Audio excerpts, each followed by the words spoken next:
შეხვედრის შემდეგ ელჩებთან შეხვედრას ვგულისხმობ, გაგიჩნდათ თუ არა, რაიმე ისეთი განცდა, რომ შესაძლოა გარკვეულ შეთანხმებას მიაღწიოს მართლაც ხელისუფლებამ და ოპოზიციამ, ან რაღაც გარკვეული შეხების წერტილები ამ ეტაპისთვის, რა ინფორმაცია გაქვთ თქვენ, არის თუ არა? როგორც ყველას, ისე მე ყველა მოლოდინის რეჟიმშია. რა თქმა უნდა, ჩვენ ვართ კონსტრუქციული ოპოზიცია და ხედავთ, რომ აი ეგერ ბათუმში უკვე 8 ნოემბრის შემდეგ ქუჩის აქციებში, ფაქტიურად ქუჩის პროტესტში 24 საათიან რეჟიმში ვდგავართ და მე მინდა გითხრათ ეკა, რომ ეს არ არის მარტო ერთიანი ნაციონალური მოძრაობა, ეს არის ერთიანი ოპოზიციური ძალების ფაქტიურად აქცია და მეცაც გეტყვით, ბევრი ქართული ოცნებიდან, როდესაც გვეუბნება, რომ ეს აქცია არის გარკვეული პოლიტიკური პარტიების ორგანიზებული, არა. ეს მართლაც გახდა უკვე სახალხო. და 29 ნოემბერსაც ასევე ბათუმში არის დაანონსებული ფართომასშტაბიანი აქცია. გეტყვით ყველაფერს, გეტყვით და მთავარი რაც მინდა გითხრათ და ჩვენს ოპონენტებს უთხრა, რომ ეს არის ხალხის დაკვეთა. ქართველი ხალხის დაკვეთა, რომ დავისვათ ჩვენ მართლაც მათი მთავარი მონოპოვარი კონსტიტუციური უფლება, რომ არჩევნებით შეიცვალოს ხელისუფლება.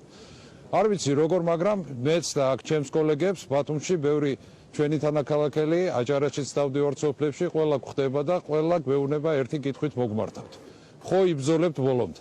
იმიტომ რომ მართლაც მოსახლეობის განწყობა არის ერთი, რომ მივიყვანოთ ეს საქმე ბოლომდე და აქ მე პირადად გეტყვით უკვე არა პარტიის, მართლა მჯერა და მინდა გითხრათ იმის, რომ მე მართლაც ვაპირებ აქ ხალხთან ერთად ბოლომდე გავატარო ეს დღეები, რათა მათი ძირითადი მოთხოვნა, რომ ახალი არჩევნები არა მარტო საქართველოს პარლამენტის, აქ არის უმაღლესი საბჭო აჭარაში, არა მარტო CSKO როგორც თავარშვანია, არამედ USKO პარმენჯალაღონია უნდა შეიცვალოს და ეს უნდა მოხდეს სამართლიანად, ძალიან ღიად, ტრანსპარენტულად და ჩატარდეს ახალი არჩევნები. რაც შეეხება კვირას, მართლაც თქვენი არხითაც მე მინდა მიმართო ყველა ბათუმელს, არა მარტო ბათუმელს, რომ კვირას 3 საათზე ჩვენ აქ ფაქტობრივად ამ ადგილს შეარქვეს ახალგაზრდებმა თავისუფლების კვარტალი.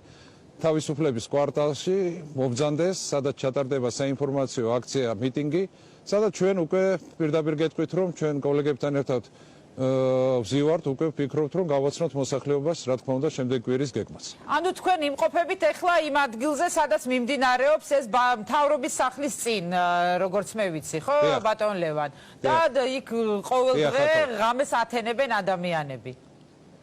ყოველდღე 24 საათიან რეჟიმზე ხედავთ ალბათ კარავია, ხალხია, მუდმივად დგანან, აპროტესტებენ და ეს გაგრძელდება, სანამ მართლაც არ მივახცევთ ჩვენ ერთობლივ იმ გამარჯვებას, რომელიც ქართველი ხალხი იმსახურებს.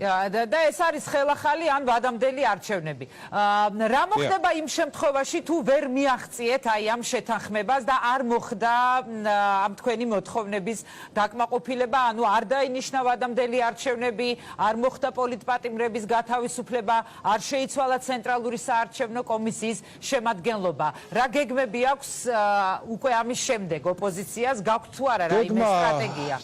ჩვენ უკვე განვაცხადეთ, იმიტომ რომ როგორც საქართველოს პარლამენტში, ისევე აჭარის უმაღლეს საბჭოში ქართული ოცნება დარჩება მარტო.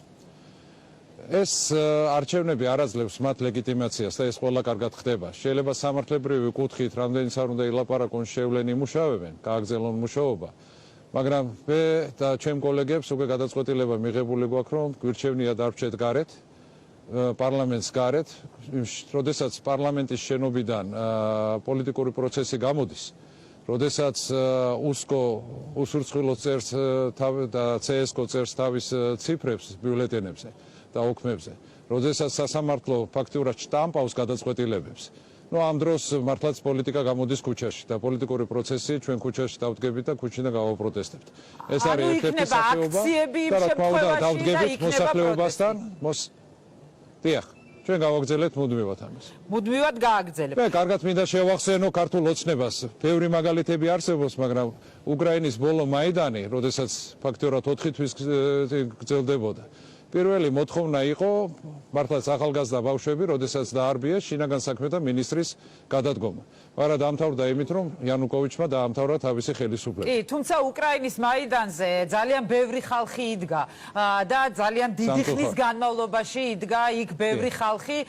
ასეთი აქცია იმართება დროდადრო მრავალათასიანი აქციები, თუმცა ასე პერმანენტულად რომ მუდმივად იდგნენ ადამიანები აქციაზე, ასეთი რამ მხოლოდ ეხლა რასაც ვხედავთ ბათუმში და ისიც არ არის ალბათ ძალიან მრავალრიცხოვანი. მაგრამ უკრაინას მინდა შეგახსენოთ, რომ პირველი აქციები, როდესაც დაიწყო 15-20 კაციანი იყო.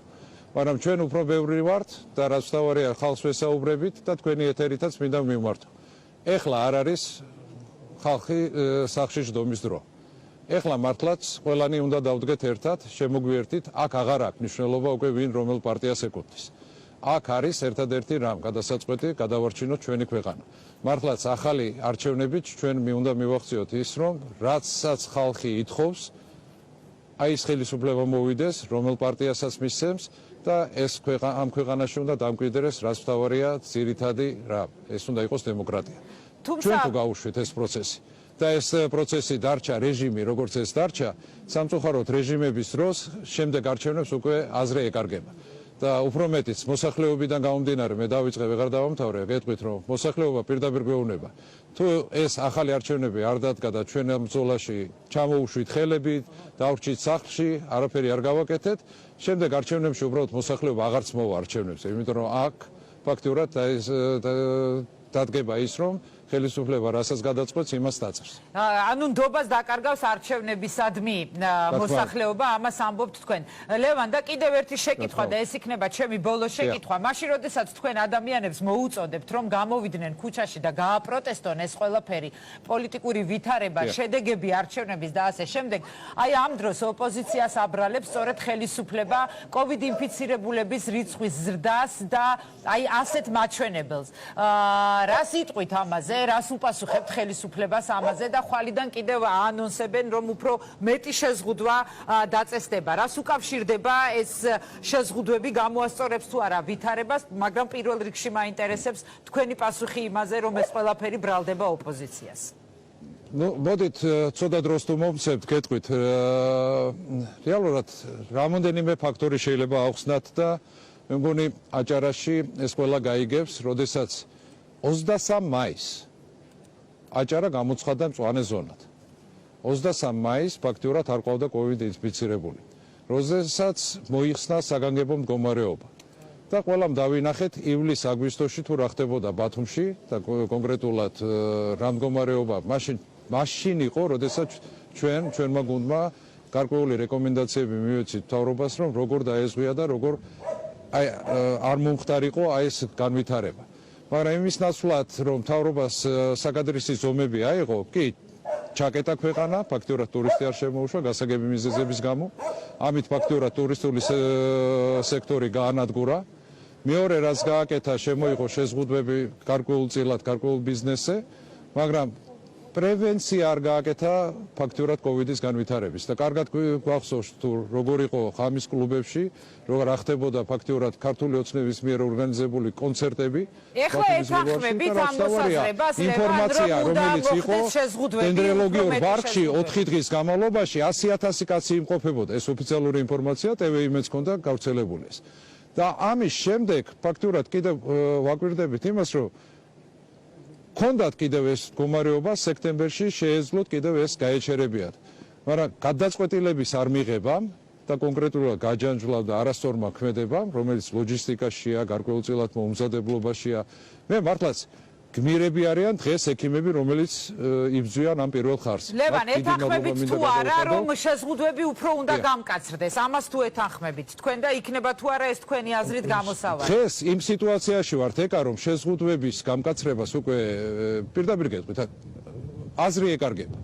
აქ უნდა იყოს ფაქტიურად უფრო მყისი, უფრო ლიბერალური, გარკვეულწილად შეზღუდვები უნდა მოქმედებდეს, მაგრამ როდესაც მთელი პანდემიის სიტუაცია რა, შენ ისე უნდა გააკეთო ორგანიზება, რომ საავადმყოფოების სისტემამ არ მიიღოს კონკრეტული პაციენტების რაოდენობა. რეალურად ეს გაცდა და მთავარი კითხვა, როდესაც ყოველივე ამასთან ემატება, ყველამ კარგად ვიცით 10 მილიარდის შესახებ, რომელიც ქვეყანამ მიიღო. ამას თუ ხელისუფლება სად გაიფლანგა ეს ფული? ღიად და თავისუფლად არ იტყვის თუ სად წავიდა ეს თანხა და რას მოხმარდა და თითოეული ქმედებას თუ გნებავთ ბოლო 3 დღეა ყველა უსმენთ ხომ მთავრობის ხდომებს შეზღუდვები. ესეც ღიად უნდა ვესაუბროთ, ღიად უნდა ვილაპარაკოთ, რომ თითოეულმა მოქალაქემ და თითოეულმა ბიზნესმა იცოდეს თუ რასთან ექნება საქმე და რატომ წესდება ეს გასაგებია კი მადლობა. გასაგებია, მაგრამ მეორე პრობლემა გვაქვს, ხო, პანდემიასთან ერთად ჩვენ ეკონომიკას თუ გავანადგურეთ, მართლაც უბრალო ადამიანები რომ დადიან, ისედაც უმუშევრობები მეტავა და ბიზნესი ფაქტურად გაჩერებულია, უბრალო გაჭირებულ ადამიანს, რომელიც ჩიერი ხდება, რითი მოხდება უკვე გარკვეულწილად ცუდი შედარება, მაგრამ ამბობს უკვე გამოსავალი არის. კი, ბევრი ადამიანი ამბობს ამას, ნამდვილად, ლევან, ნამდვილად ძალიან მძიმეა ვითარება. მაგრამ ეკა მთავარი მომენტი, თქვენ ახლა აკვირდებით თბილისს და ბათუმს. გადით სოფლებში რა ხდება? კი ბატონო, ძალიან მძიმეა ვითარება რეგიონებში, ნამდვილად გეთანხმებით ამაში. ლევან, დიდი მთავარი ერთ წუთს თუ დამითმევთ, გეტყვით ფაქტურად, აი პრაქტიკიდან გამომდინარე ბათუმში რას ხდება. ავატყობს თუ ინფიცირება, ნუ სიმპტომები თუ გამოუჩნდათ, ყველაზე კარგ სიტუაციაში რომ სასწრაფო მოვიდეს თავის დროზე, 5 ჯერ გადაყვანა ჭირდება, რომ 48 საათის შემდეგ მოხდეს ან სავატყოფოში, ან სასტუმროში, ან უფრო მეტიც სახლში დატოვო. ყველგან ასეთია ვითარება. დიდი მადლობა ლევან ვარშალომიძეს. ლევან, მადლობა, კიდევ გვექნება საშუალება რომ ვისაუბროთ.